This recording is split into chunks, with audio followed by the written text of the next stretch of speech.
Hey guys, this is CJ here, and I'm talking to Ryan S. Davis. I just call him Ryan.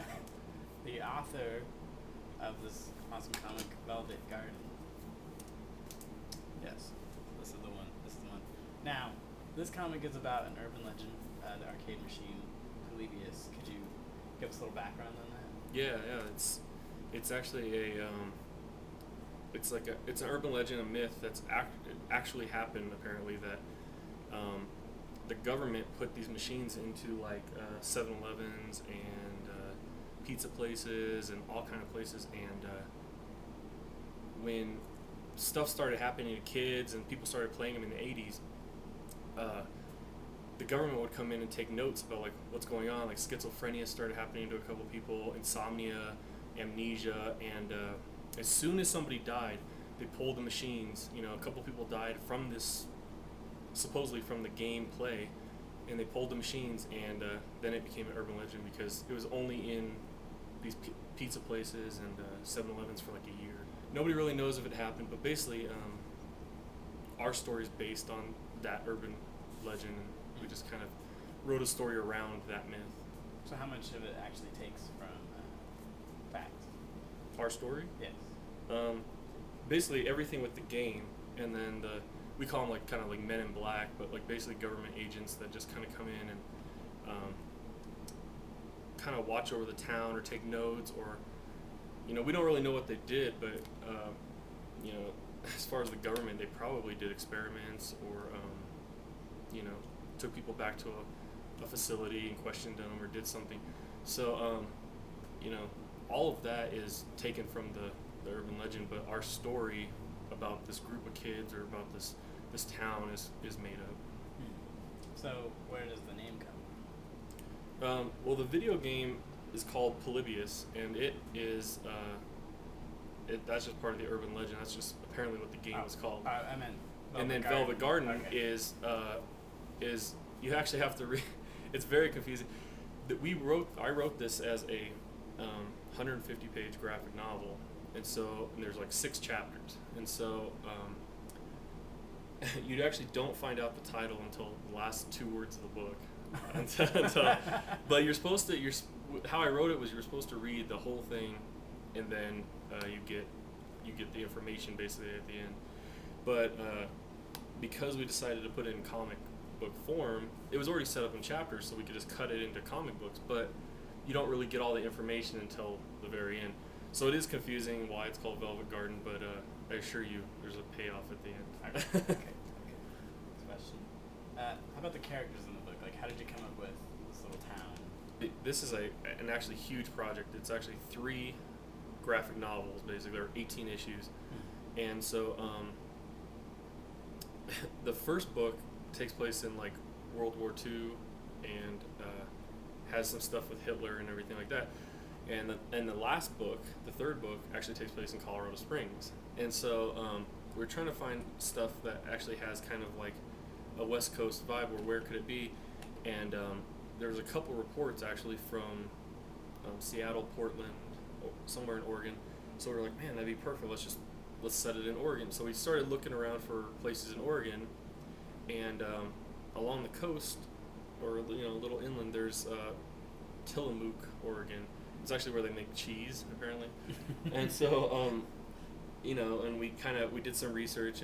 There's lots of research that goes into a book. We spent a month figuring out the town layout, exactly how it's, how it was in the 80s as far as for maps, aerial maps and stuff, and how far it is from the coast, because a lot of this, there's some running through the forest, and we had to figure out where the forest was, and so it's actually like pretty accurate. So anyways, we picked that location because of the reports that said, a lot of things happened there, but we just kind of figured out where we wanted it as far as that town, because of the script we had a forest scene. We actually had some stuff by the coast in later issues. We had a town, and there's a graveyard scene. There's all this stuff, and we had to find a place that had all that stuff, and so we luckily found this place. So.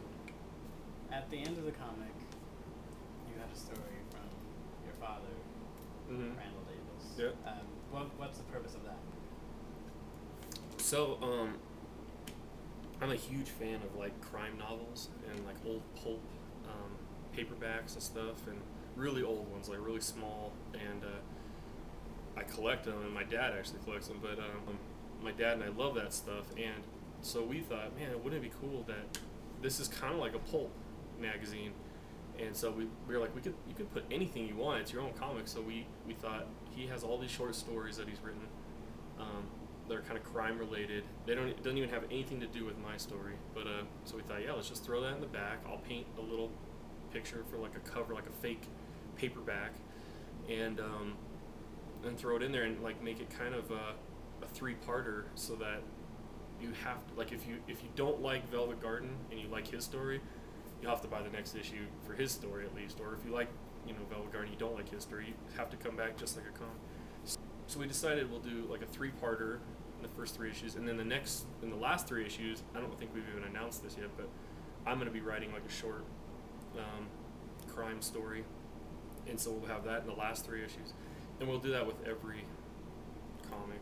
And even if we get published, like, we're talking to a couple big-time publishers, and we're going to try to keep that material in there.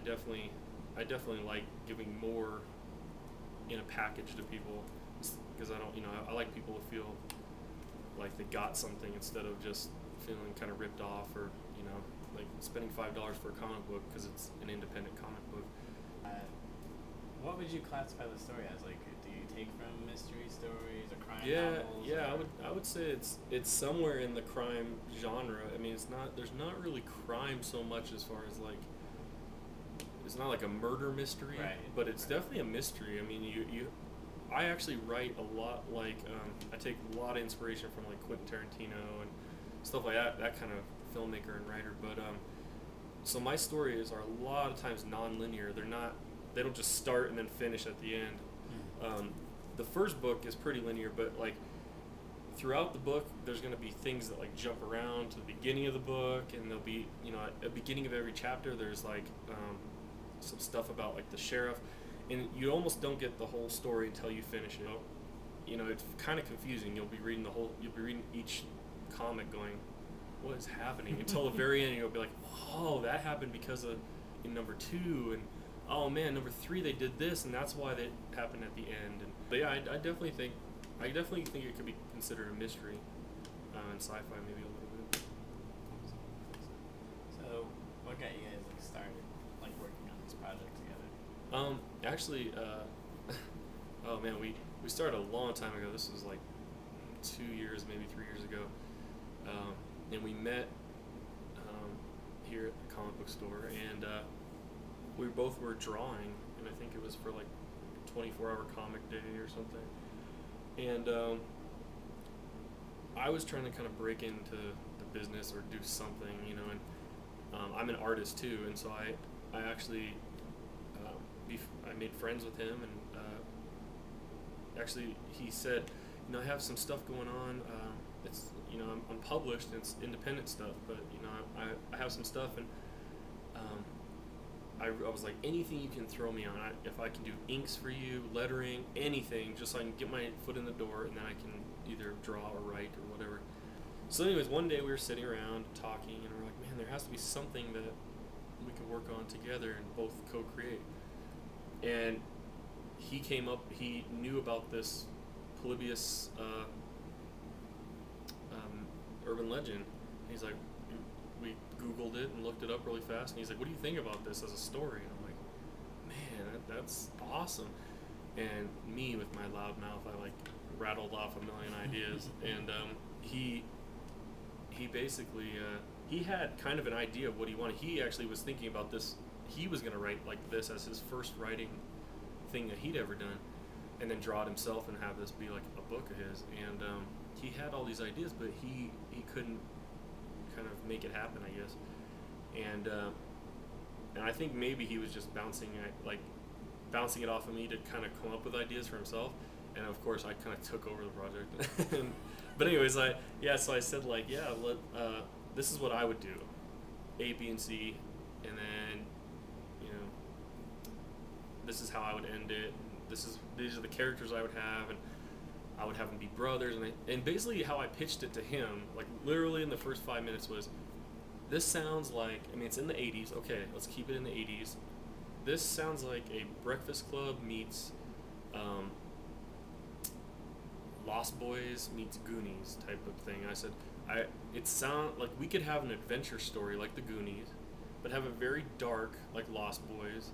And I said like Breakfast Club where it's a big group, and kind of like Goonies too, and it's a big group where you get to know each individual character and you grow to love them, and stuff might happen to them and you really actually feel sad if someone dies. And I said that's what I would do, is make it like a little 80s adventure. I said there hasn't been a movie or a comic book like set in the 80s done in this adventure style since the 80s. And so I was like, man, we should definitely do that. And he was right on board. And by the end of the day, he said, go home and write it.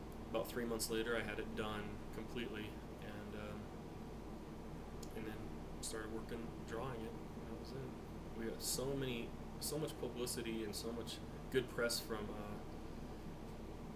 the book, and we gave it out to all these industry heads, and famous artists and writers and stuff. And then we were selling it like crazy up there, and we just got so many people saying that they were impressed. And I think that is true. One of the biggest things is with independent creators, you almost you see everybody working on something, but how many people have something done in a product?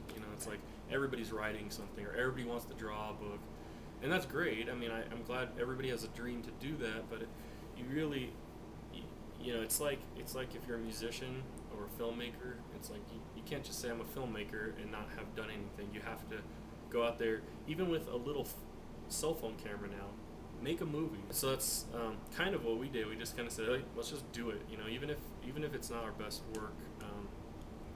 And I've actually written other things, and he's actually drawn other things, and he's been published and stuff.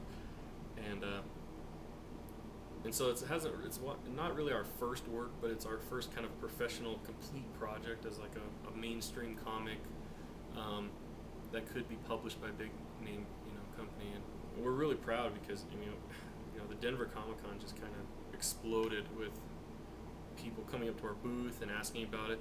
People were coming up and be like, "Oh, I heard about that urban legend." We're like, "What?"